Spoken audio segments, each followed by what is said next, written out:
Bonsoir à toutes et à tous, c'est un plaisir de vous retrouver sur 8 Mont-Blanc pour ce premier journal de la semaine. Nous sommes le lundi 9 décembre 2024, il est 18h. Voici les sujets que nous allons aborder ce soir.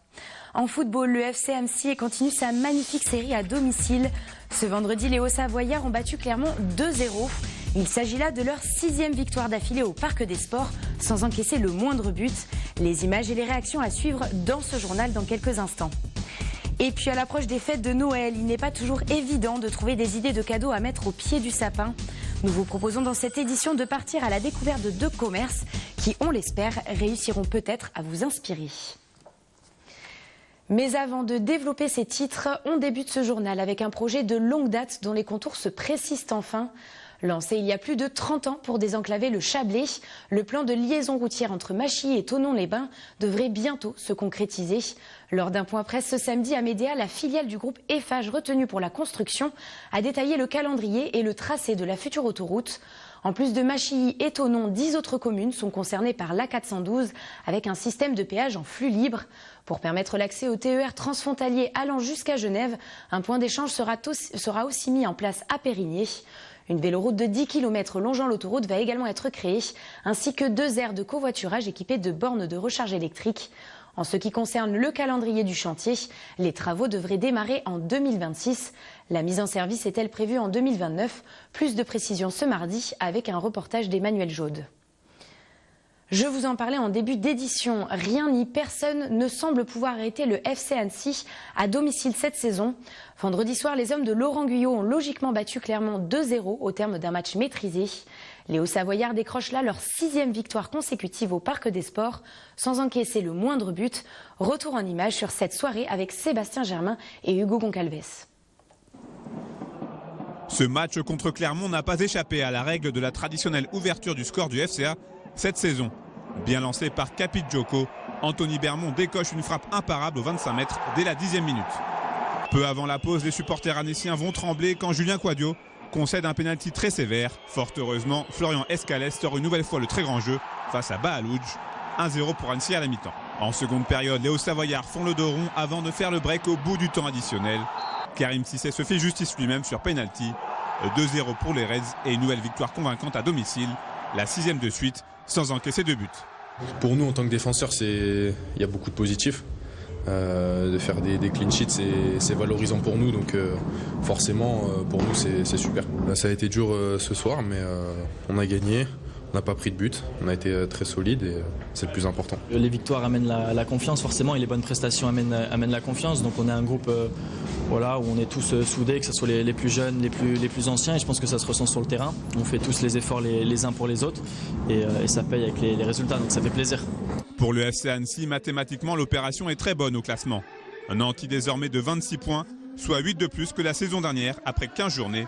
Les Hauts-Savoyards, tout en continuant d'engranger de la confiance, compte 11 longueurs d'avance sur le barragiste. C'est clair, dans un championnat à 34 journées, plus vite vous vous rapprochez des 30 points, mieux c'est. Sachant parce que l'autre jour j'ai dit ça et je me suis dit je veux pas que non plus que les gens interprètent mal ou que je me sois plutôt mal expliqué plutôt que mal interprété. Mais évidemment que 30 points ne suffiront pas. Mais de toute manière, le maintien en général sur un championnat à 34 journées, il se joue entre 30 et 40 souvent. Samedi prochain, le FCA aura l'occasion d'étendre sa série d'invincibilité au Parc des Sports face au FC Metz, une autre ancienne équipe de Ligue 1. Le défi sera donc de taille. On reste dans le milieu du sport, mais direction cette fois-ci les États-Unis à Beaver Creek où se tenaient ce week-end des épreuves de vitesse de la Coupe du Monde de ski alpin. L'occasion de voir d'autres Français briller après les 2 victoires en slalom de Clément Noël en novembre. À commencer par Cyprien Sarrazin, arrivé 9e de la descente ce vendredi. Le skieur du Dévolu, lui, a su redresser la barre samedi avec un podium sur le Super G. L'athlète s'est glissé à la 2e place, juste derrière le Suisse Marco Odermatt. Une performance qui lui permet de bien lancer sa saison. On écoute sa réaction recueillie par nos confrères de FFS TV. C'est un bon soulagement. Voilà, ça fait du bien d'attaquer la saison. Hier, j'étais vraiment déçu de moi, déçu de mon ski. Aujourd'hui, j'ai réussi à mettre tout en place, même si c'était pas parfait. Mais bon, personne, je pense, ne s'est senti parfait. Marco, on en a discuté, on n'a pas eu des super sensations. Mais voilà, j'ai réussi à me balancer malgré une belle frayeur à la 2e porte.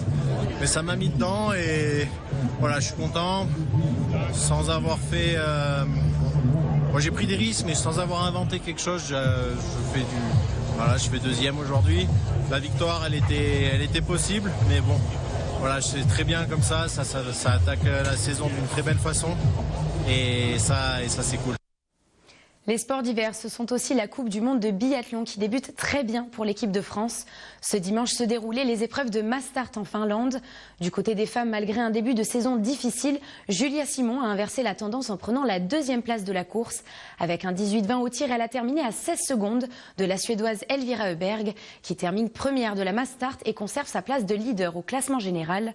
Chez les hommes, Éric Perrault s'est illustré ce dimanche en remportant la première Mass Start de la saison. C'est aussi la 2e victoire de sa carrière après le sprint de Soldier Hollow la saison passée. Il récupère ainsi le maillot jaune de leader du classement de la Coupe du Monde, tandis que Quentin Fillon-Maillet permet à la France de réaliser un doublé en terminant 2e sur cette épreuve. On termine ce journal avec un autre sujet bien d'actualité, les cadeaux de Noël. À 2 semaines des fêtes de fin d'année, les commerçants se préparent doucement au rush traditionnel. Alors si les décorations, la musique et l'ambiance sont déjà au rendez-vous, les idées peuvent parfois, elles, venir à manquer à l'approche du jour J. Pour l'occasion, je vous propose un tour d'horizon des petits commerces. Kezia Poudou s'est rendue dans 2 magasins à Bonneville qui pourraient peut-être vous inspirer. Regardez.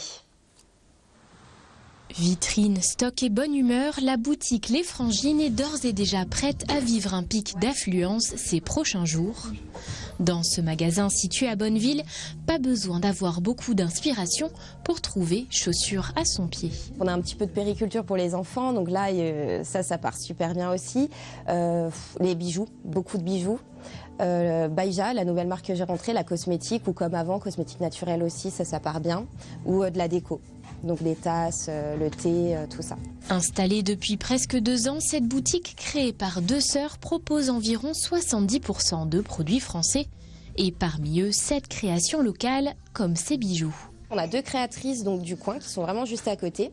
Donc on a la marque Paeonia, donc c'est tout des boucles en micro-macramé. Donc toutes tressées, c'est un travail de fou qu'elle fait. Et les bonheurs de Sèvres, donc ça c'est des boucles qui vont être soit en liège, soit en cuir. Pour ce magasin spécialisé dans les idées cadeaux, ce mois de décembre représente à lui seul 3 mois classiques.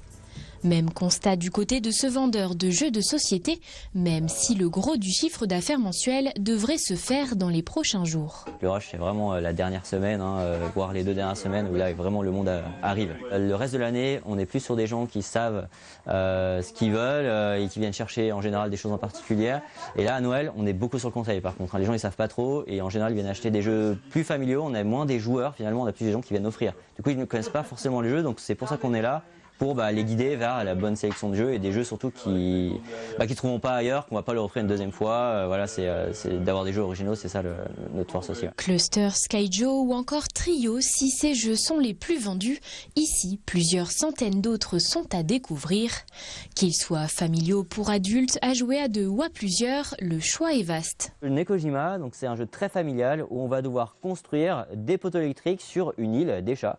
Donc on va lancer 2 dés, les 2 dés m'indiquent des couleurs, je pose les 2 poteaux du fil électrique sur la structure et le but c'est de ne pas tout faire tomber.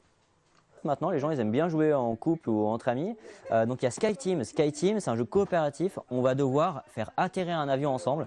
Donc pour ça on a une série de dés, on va les lancer derrière son paravent et les placer chacun son tour sans avoir le droit de communiquer pour contrôler l'avion et le but c'est de l'amener à bon port. Jeux de société, cosmétiques ou encore livres, autant d'idées de cadeaux qu'il sera possible de mettre sous le sapin le jour de Noël.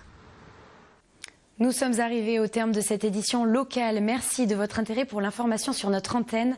Dans quelques instants, vous retrouvez Thierry Paulme pour le bulletin météo. Mais avant ça, on se quitte tout en féerie avec les images de l'illumination du premier sapin des Alpes à Megève ce vendredi. La particularité de cette création, une structure monumentale de 20 mètres de haut, 273 sapins locaux et une décoration lumineuse réalisée par la maison de joaillerie Messica.